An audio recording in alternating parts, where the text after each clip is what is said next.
Hi, and welcome to the latest episode of the Good Works podcast. Today, we're at 171 Cedar Arts in Corning, and we're going to talk about street trees. And as always, please stick around till the end so that you can hear Sara and I talk about what we're looking forward to in the next couple of weeks.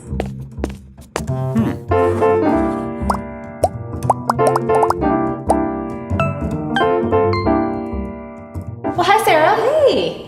Normally, we start and we kind of say it's been a little while and all of that. It has been a little while, but winter will not leave. I know. It's like we're stuck in this weird winter mix. It is. It's been spring for a while, but there's no spring out there. I know. I really hope by the time our viewers and listeners are hearing this or seeing this, spring has arrived. Hope so. I don't know how much more winter we've got in us. I know I don't have any. Okay. Yeah. But what I will say is maybe all of this long winter in some weird way is good for the trees or something. I don't know. I don't know enough about them. I think you're being very hopeful. I am. I'm looking for a silver lining. Okay, well, we're here today. We're in 171 Cedar Arts, which is a really favorite place in ours. And we're here to talk with a friend of ours about something near and dear to our heart. And yes, we're going to talk about trees. Yeah. But more importantly, we're going to talk about the idea that you can be walking through town, your town, it really doesn't matter, your community, and you can see a problem. And instead of thinking who's going to solve that problem, you can say to yourself, I'm going to be the person that solves that problem. Yeah, exactly. And at the Community Foundation, we have a lot of examples of people just noticing something and wanting to take action. And a lot of times it takes money to do that, but sometimes it doesn't take money. The important thing is that you just stop and pause and notice and reach out for help. And take action. So our guest today, Jess Rowley, she did exactly that. Jess was walking through Corning and noticed that there's not a lot of coverage, not a lot of street tree coverage, which we're going to talk about in more detail in a second. And instead of just saying, oh, that's too bad, she said, I'm going to do something. So welcome to the Good Works podcast. Thank you, ladies. It's good to be here. In answer to your question about winter, we have been told by our arborist friend that we have that winter is the time where the trees are putting down their roots really deep. And so we're kind of hoping the silver lining of this long winter/spring is that our newest trees that we planted will be healthier for the better because silver of it. lining. That's so good. That alone helps me think differently about this long winter. Yes, Okay. I hope so. Good job, little roots. Yeah, I know. So it's good. So Jess, why don't you talk to us about the Corning Street Tree Project? Yes, so my friends and I started this project when we went out of curiosity to a meeting that the city was hosting for NYSEG to explain some things about some tree pruning that was happening in our neighborhood in Corning. We were curious actually if anyone was planting trees after they need to be cut down, right? So like reinvesting in the street trees. So we found out that it's been about 2 decades actually that Corning just hasn't had money in the budget to plant trees, and the city manager was really clear that they don't dislike trees, and that's not a priority at all for them. But we kind of thought it was really interesting, and NYSEG was explaining really well too, why sometimes they have to cut trees in a way that seems funky to us, and why sometimes they have to be taken down, not just for the power lines but for safety and things. So we kind of took that as, it's kind of a bummer. And then we were like, I wonder if we could just plant some trees. I wonder if we could do that. So so we did. We met with the city leadership who were really supportive of our project, and we wanted to start this public-private partnership, I guess, where we would raise money and plant trees. And the city walked us through how to do that and what the guidelines are for what types of trees you can plant and things. And so we just did it. I think that's really amazing because you see tree cutting happening all the time, all over. But I've never heard of a group of people, and maybe there have been, I just haven't heard of it, a group of people who actually want to do something. Usually, in my experience, it's left to municipalities or it's somebody else's job to do it, and that's not at all what you did. And I don't envy the city's job that they have. I don't really even like doing my own personal budget that much, so the idea of a city budget where there's a lot of priorities that we have to take into account. And so instead of trying to affect change by going in and asking for the city to do something different, we just kind of said can we help, and can we do this one thing, we just want to do one thing. And we have another arborist that we've heard says that the best time to plant a tree is 20 years ago, and the second best time to plant a tree is today. So we were like, oh no, it's been 20 years. But then you think, well, but if we still don't do anything for the next 20 years, then in 40 years the city of Corning is going to look very different, and it's going to have a lot of maybe unforeseeable impact that like people just don't realize until after it's already happened. And then it's not too late. It's never too late, but it's too late for at that time. You can't just like bibbidi bobbidi boo a new tree into existence. Right. So. That was something I wanted to ask you. Why do street trees matter so much? Our favorite thing to talk about with street trees is that there's kind of something in them for everybody. So as Earth Day is coming up, we're thinking about, we're familiar, I think, with the environmental reasons that trees are really awesome. But a lot of times I think we think about them being like kind of out in some nebulous forest somewhere. And so what we like to talk about is that the urban forest, the trees within our city are really important to us. One thing is that they create safety. So a well tree-lined street, subconsciously vehicles driving on them will drive a little bit slower. So it makes it safer for vehicles and also for pedestrians. Also, it's really good for the economy to have street trees. We invest a lot of money in our local businesses, and we want people to come down to our shopping districts. And so when there's well-lined streets, people are more likely to walk, not just for exercise, but also for local commuting, like to go to the store or to go grab something from Market Street or to go out for dinner.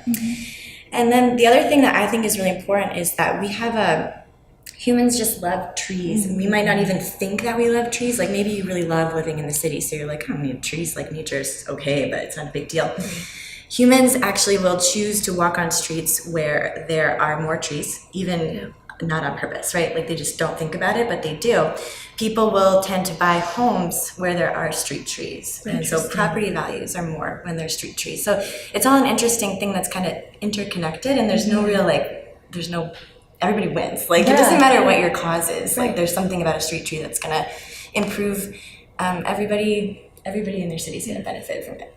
I love how you say that everybody wins, because I think it's so easy for our neighborhoods and residents to just be mad about NYSEG and mad about the tree cutters for, having to do the wonky things with trees to make it safe.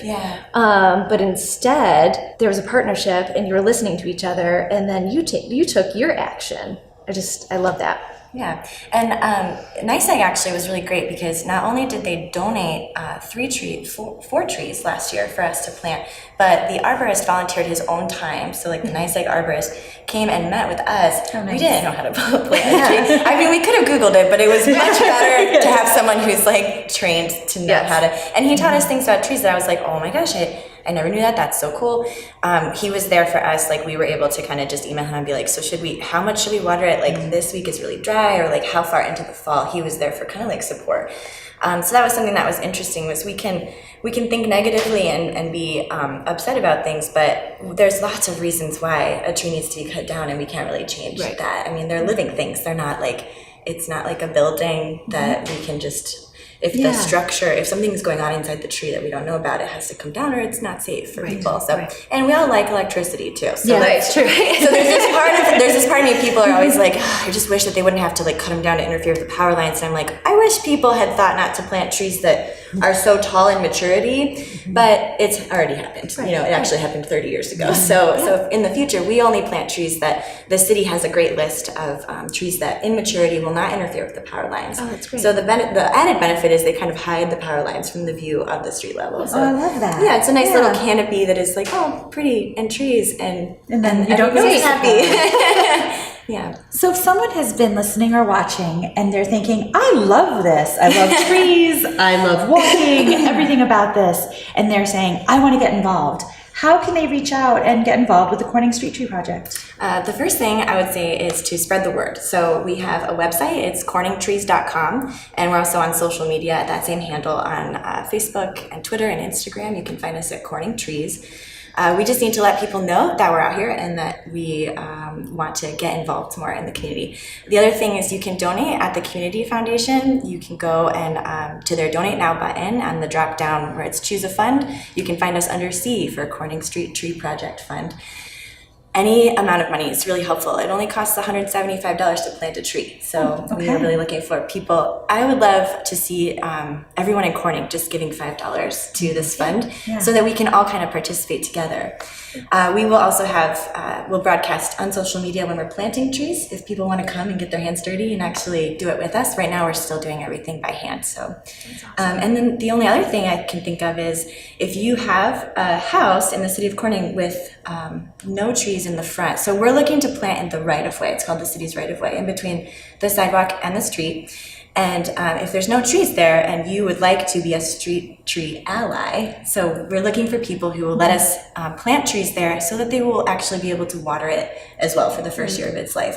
So if you or a friend has a blank space and you want to put a tree there, just contact us and we'll get it working on it. So many ways to take action. Yeah, I love it. Yeah. Well, thank you. Thank you so much for being a guest today. Thank you. Thank you for being part of our community. We love that you saw this problem, you took action, and now these trees will be around for generations to come.